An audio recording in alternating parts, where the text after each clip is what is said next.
semuanya, kami dari kelompok 4 TPB 13 yang beranggotakan Dewi Sinta, Yohanes Namora Simatupang, Andini Gustia Putri, Dara Cantika Kinanti, Feralina Jayanti, Marcella Sirait, Duwinda Salsabila, dan Jennifer Duyan Daci. Di video ini, kami akan menjelaskan inovasi dari biomimikri yang berjudul Sistem Ventilasi Rumah Rayap sebagai inspirasi sebuah pembangunan. Rayap adalah binatang yang hidup berkoloni dalam jumlah yang sangat banyak.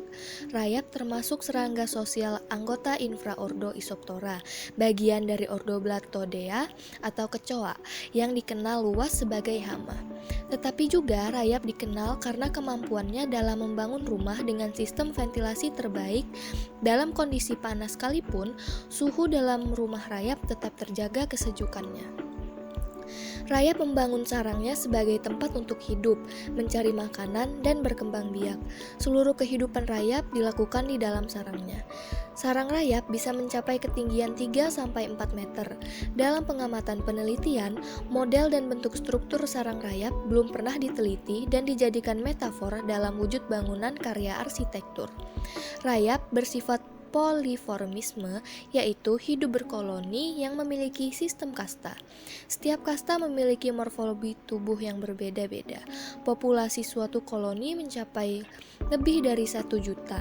Jumlah spesies rayap di dunia ada sekitar 2.648 yang digolongkan ke dalam 7 famili dan 281 genera yang terbagi ke dalam 7 famili. Jenis-jenis kasta koloni rayap. Yang pertama, kasta prajurit. Rayap kasta prajurit memiliki bentuk mandibula yang khas dan terbagi menjadi 2 tipe, yaitu tipe mandibulat dan tipe nasuti. Kekhasan bentuk mandibula pada rayap kasta prajurit digunakan sebagai ciri identifikasi spesies rayap. Rayap prajurit N. javanicus memiliki bentuk mandibula berupa nasut, seperti alat penusuk yang meruncing pada bagian ujungnya, tanpa gigi marginal dan pronotum berbentuk pelana kuda. Yang kedua, kasta pekerja. Rayap kasta pekerja adalah kelompok yang pertama kali dilahirkan oleh sang ratu. Rayap pekerja sangat dibutuhkan untuk mengurus segala macam kebutuhan ratu, mulai dari makan, membuat sarang, hingga menyediakan tempat bagi koloni dan kasta baru. Makanya semua telur yang dihasilkan akan dibentuk jadi kasta pekerja, karena untuk melayani raja dan ratu ini. Walaupun jumlah telur pertama jumlahnya yang agak sedikit. Rayap pekerja ini memiliki peran yang sangat kompleks. Mereka harus memastikan ketersediaan makanan untuk koloninya, termasuk menyuapi rayap dari kasta prajurit, merawat telur-telur, hingga memberikan nutrisi pada rayap reproduktif. Rayap pekerja ini tidak memiliki mata, dia mengandalkan antena dan feromon yang ada di dalam tubuhnya. Dengan sinyal sentuhan dan feromon, mereka bisa saling mengerti satu sama lain, termasuk menemukan jalan untuk kembali ke sarang. Rayap pekerja juga adalah serangga yang paling ulung dalam membuat sarang. Bahkan sarang yang mereka bangun sangatlah sempurna, tanpa ada kekurangan sama sekali. Mereka bisa atur saluran udaranya seperti apa, berapa lubang, kapan dibuka, kapan ditutup, kalau hujan seperti apa, kalau musim kering seperti apa, bahkan dia bisa tumbuhkan jamur di sarangnya.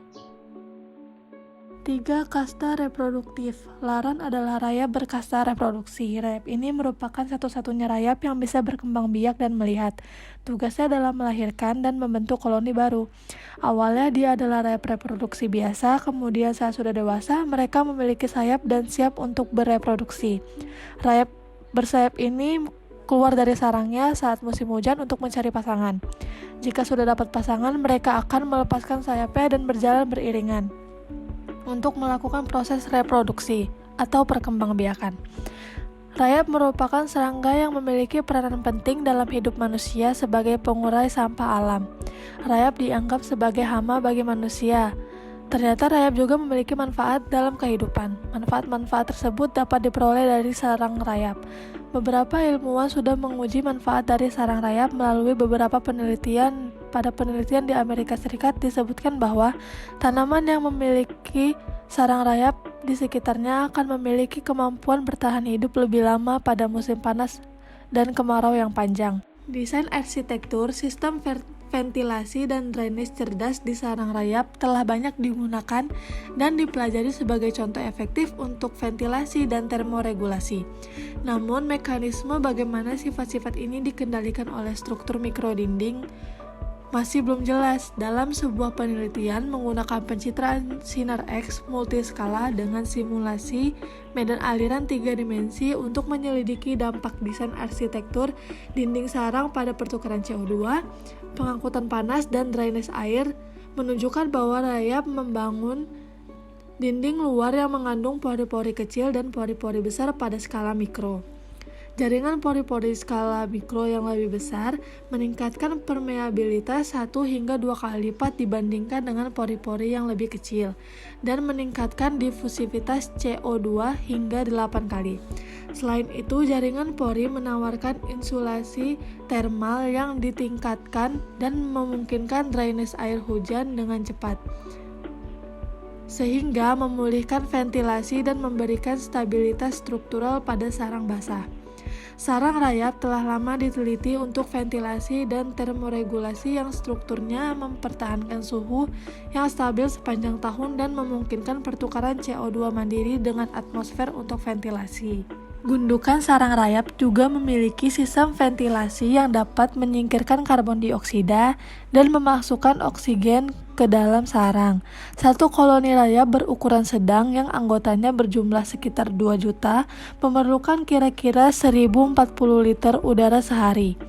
Menurut perhitungan yang telah dilakukan, bila sama sekali tidak ada pertukaran udara, oksigen di sarang hanya akan memungkinkan rayap untuk hidup selama 12 jam. Jalan satu-satunya untuk mendapatkan oksigen ialah dengan menukar udara di dalam dan udara di luar sarang. Rayap membangun sarangnya dengan banyak lubang seperti sarang lebah untuk membuat ventilasi, dan sarang rayap pun terdiri dari banyak ruangan yang dilewati lorong-lorong kecil yang kompleks sehingga memudahkan mereka untuk berpindah tempat. Di sarangnya, lubang-lubang tersebut memiliki fungsi untuk menstabilkan suhu udara.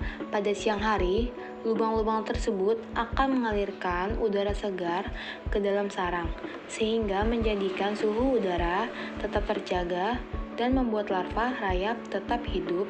Begitu juga ketika malam tiba, maka tanah yang cenderung menyimpan panas akan membuat suhu tetap hangat, serta dapat menjaga mereka dari kedinginan.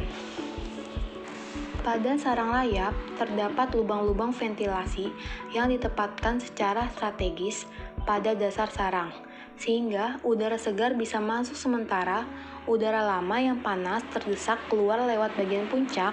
Udara yang lebih sejuk memasuki sarang dari sebuah ruang bawah tanah, lalu bersirkulasi melalui lorong-lorong dan bilik-bilik rayap, membuka dan menutup lubang-lubang itu untuk menyesuaikan suhu menurut kebutuhan suhu yang konstan. Sangat penting agar rayap bisa berkebun fungi yang merupakan makanan utama mereka. Inovasi memang seringkali datang dari tempat yang kita duga sebelumnya. Dalam dunia arsitektur, inovasi desain datang dari sarang rayap. Rayap dapat membangun gundukan sarangnya hingga mencapai ketinggian sekitar 3-12 meter. Selain tingginya yang fantastis, kelebihan lain sarang ini adalah dapat mengatur suhu kelembaban serta konsentrasi gas karbon dioksida internal sarang, sehingga memungkinkan rayap beraktivitas tanpa gangguan dan mengembuskan udara secara otomatis.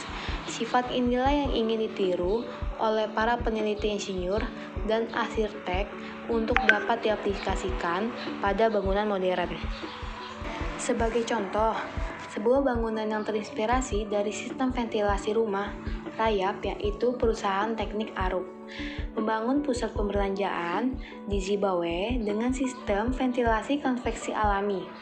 Berkat sistem ventilasi konveksi alami ini, listrik yang dibutuhkan lebih sedikit 10% daripada gedung konvensional yang ber-AC.